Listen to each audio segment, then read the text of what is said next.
आशाताईंच्या पार्थिवावर काही वेळातच आता अंत्यसंस्कार केले जाणार आहेत। तर मुख्यमंत्री आणि दोन्ही उपमुख्यमंत्र्यांची या ठिकाणी उपस्थिती आहे। मंत्रिमंडळातीलही अनेक मंत्री शिवाजी पार्कमधल्या या स्मशानभूमीत पोहोचलेले आहेत।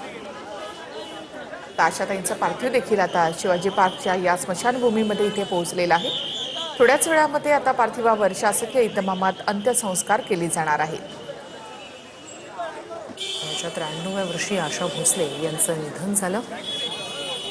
संगीत क्षेत्रासाठी हा मोठा धक्का, चाहत्यांसाठी हा मोठा धक्का।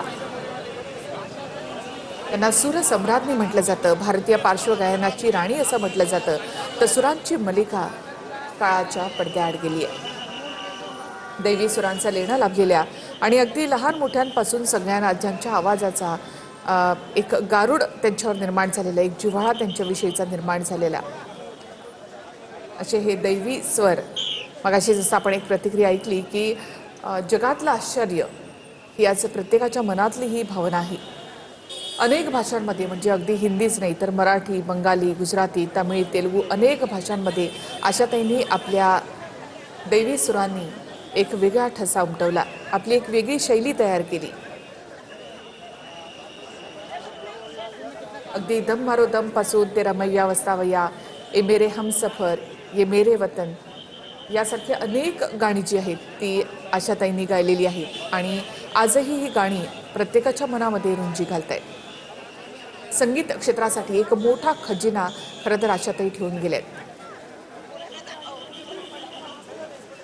आशा भोसले यांचं पार्थिव शिवाजी पार्कमधल्या या स्मशानभूमीत दाखल झालेले आहेत। मुख्यमंत्री, दोन्ही उपमुख्यमंत्री आणि अनेक मंत्री या ठिकाणी उपस्थित आहेत।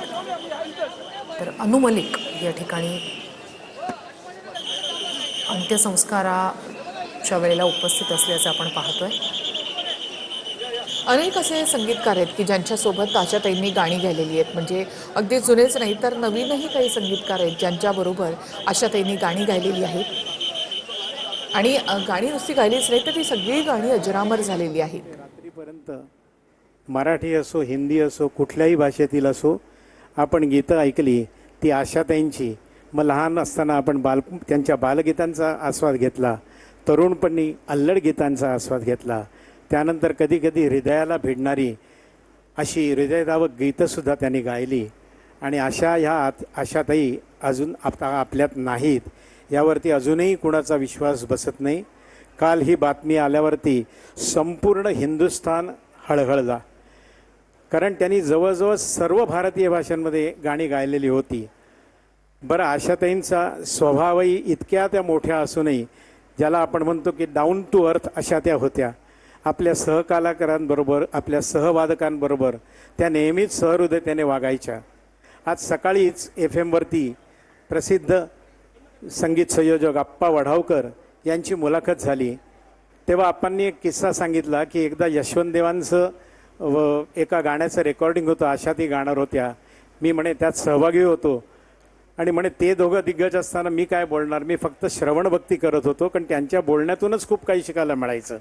तर तेव्हांबरोबर फोटो काढायचा होता, त्याने आप्पांना बोलवून घेतलं स्वतः आणि स्वतःनी त्यांच्याबरोबर फोटो काढून घेतला। इतक्या मोठ्या मनाच्या होत्या। एकदा एका लाईव्ह रेकॉर्डिंगमध्ये, एका कार्यक्रमामध्ये एका वादकाकडून कुठे काहीतरी चूक झाली छोटीशी, त्याने गाणं थांबवलं, त्या वादकाजवळ त्या गेल्या आणि त्याला सांगितलं काय चूक झाली ते, आणि त्याला पुन्हा बरोबर वाजवायला सांगून पुन्हा त्यांनी गाणं सुरू केलं। पण हे सांगताना कुठेही त्यांना मी खूप कोणतरी मोठी गायिका आहे असा कधीही लवलेश त्यांच्या वागण्यामध्ये नसायचा। अशी एक सहृदयी आणि सर्वांना हवीहवीशी वाटणारी कलाकार आज आपल्यातून गेलेली आहे। आशाताईंच्या पार्थिवाचं आता इथे आगमन होत आहे।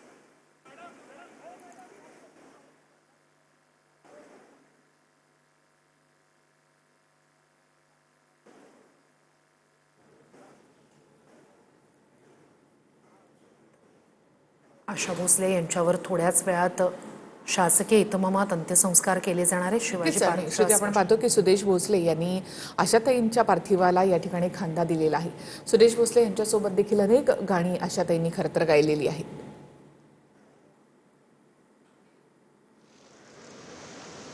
तर हे स्वरांचं एक युग आहे आणि त्या युगाला आज निरोप साश्रू नयनांनी दिला जातोय.